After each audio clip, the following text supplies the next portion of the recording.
ভালোই আছেন। আমার একটা নতুন ব্লগে আপনাদের সকলকে স্বাগত জানাই।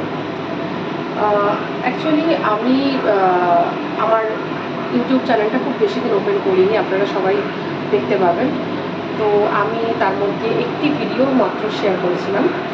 যাই হোক, আমি তারপর আর কন্টিনিউ করা হয়নি। চলুন আমরা আজকে আবার একটা নতুন রান্নায় যাই। এটা আমার ব্লগের দ্বিতীয় রান্না। আমি আজকে আপনাদের একটু একটা অতি পরিচিত রেসিপি, অথচ অনেকেই এটি হয়তো করেন না, সেটি হচ্ছে বিনস পোস্ত। আজকে আমি বিনস পোস্তটা আপনাদের সঙ্গে শেয়ার করতে চাই। চলুন।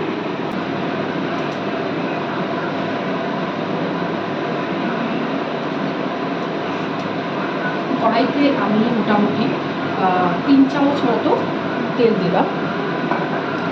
এবার কড়াইতে একটু গরম হতে দিচ্ছি। তো আমি আজকে বিনস পোস্ততে 5 ফোড়নটা ইউজ করব।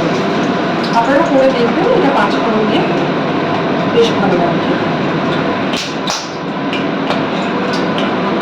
তেলটা গরম হয়ে গেছে। এবার এর মধ্যে আমি একটা শুকনো লঙ্কা ফোড়ন দিচ্ছি। আমি একটুখানি 5 ফোড়ন আমি তেলের মধ্যে দিয়ে দিচ্ছি। অ্যাকচুয়ালি আমার আজকে বিনসটার পরিমাণটা অল্প আছে, আমি সেই অনুযায়ী দিলাম 5 ফোড়নটা, যাতে খুব বেশি ফোড়ন না হয়ে যায়, অথচ স্মেলটাও থাকে। আর এর সঙ্গে আমি আরও দুটো কাঁচা লঙ্কা ফোড়ন দিয়ে দিচ্ছি। আমি বিনস আলু পোস্ততে প্রথমে এই আলুটা ডুমো করে কেটে রেখেছি, এইটি আমি ভাজাগুলো দিয়ে দিচ্ছি।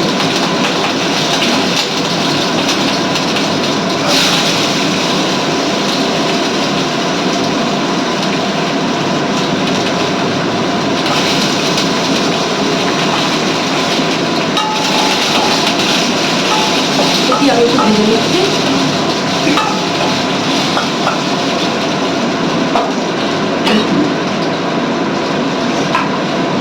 নুনটা একটু পরে নুন হলুদটা অ্যাড করবো। আপনারা চাইলে সঙ্গে নুন হলুদটা পরিমাণ মতো অ্যাড করে দিতে পারেন। এবার আমি যেটা করেছি সেটা হচ্ছে যে একটু ভাজা ভাজা হোক। দেখুন, আমি একটুখানি বেরেস্তা ভেজে রেখেছি, যেটাকে আমরা পেঁয়াজ ভাজা বলি, কিন্তু এটা কিন্তু একটু গোল্ডেন মতো হবে ভাজাটা, যেটাকে আমরা বেরেস্তা বলে জানি। অ্যাকচুয়ালি বেরেস্তা আপনি যদি মানে পোস্তটার সঙ্গে শেষে মেশান, তাহলে কিন্তু এটা একটা খুব সুন্দর স্মেল আসে। আর নাও মেশাতে পারেন, কিন্তু আমি মেশাই। ইভেন আমি বারবারই বলছি যে বেরেস্তা কিন্তু যে কোনো তরকারিতেও আপনি একটু তরকারিটা নামানোর আগে কিন্তু মিশিয়ে দিতে পারেন।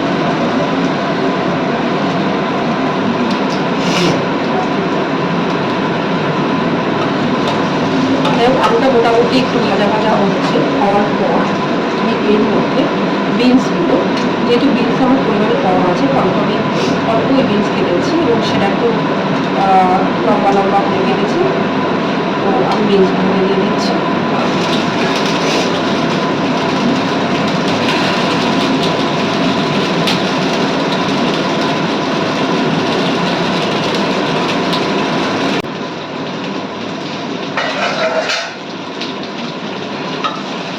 বিনসগুলোকে দেওয়ার পরে আমি আলু আর বিনসটা এভাবে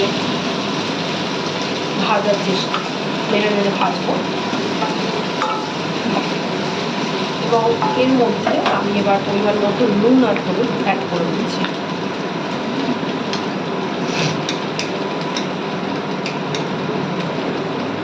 আমি পরিমাণ মতো নুন আর হলুদ ভাজতে ভাজতে অ্যাড করছি।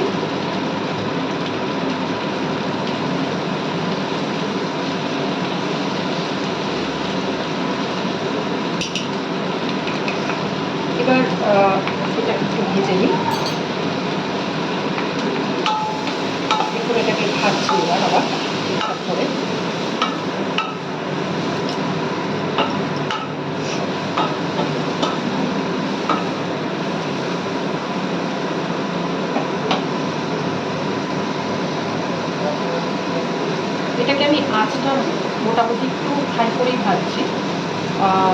যদিও বা এটা ছোটো গ্যাসে আমি খাচ্ছি, একেবারে বড় ডাইরেক্ট হিটটা আমি দিইনি, কারণ যেহেতু যে কোনো জিনিস আপনি যদি একটু রইস হয়ে বা ভাজেন, সেটা কিন্তু ভাজাটা ভালো হবে এবং ভেতরটাও কাঁচা থাকবে না।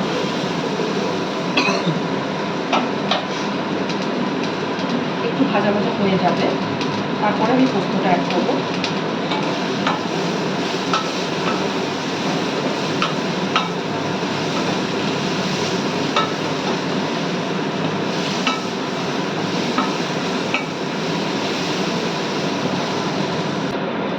অ্যাকচুয়ালি অনেক সময় আমি যেটা করি সাধারণত পোস্তটাকে একটু কষিয়ে নিয়ে তেল ছাড়লে তারপর জল দিই, কিন্তু এক্ষেত্রে আমি যেহেতু পরিমাণটা অল্প খাবার, তার ফলে তো আমি আর অত প্রসেসে যাচ্ছি না, আমি নর্মাল পোস্তটা গুলে দিয়ে দিচ্ছি এবং তারপরে এই পোস্তটাই আমি ঢাকা দিয়ে এটাকে সেদ্ধ করে নিচ্ছি 2 মিনিটের জন্য।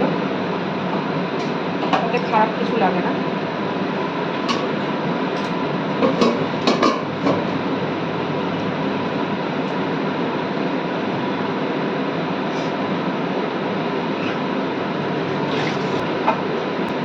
ততক্ষণে আপনাদের আমি একটা আমার আগে তৈরি করে রাখা, এর আগে আমি বানিয়েছি যেটা কুমড়োর ছক্কা, যেটাকে কিনা একটা সাবেকি রান্নার মধ্যে করা যায়, তবে কুমড়োর ছক্কাটা কীরকম হয়েছে আপনাদের একটু দেখাচ্ছি।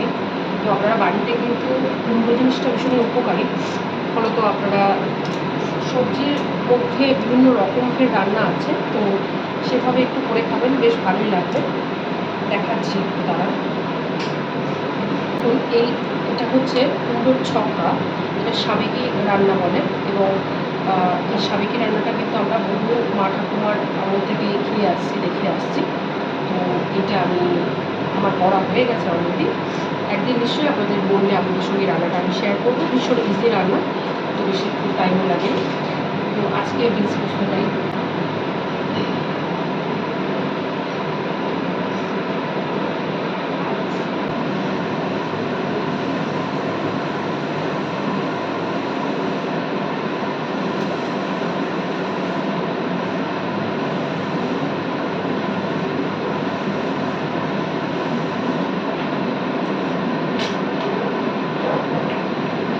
বিনস পোস্তটা একটু নামিয়ে দিচ্ছি।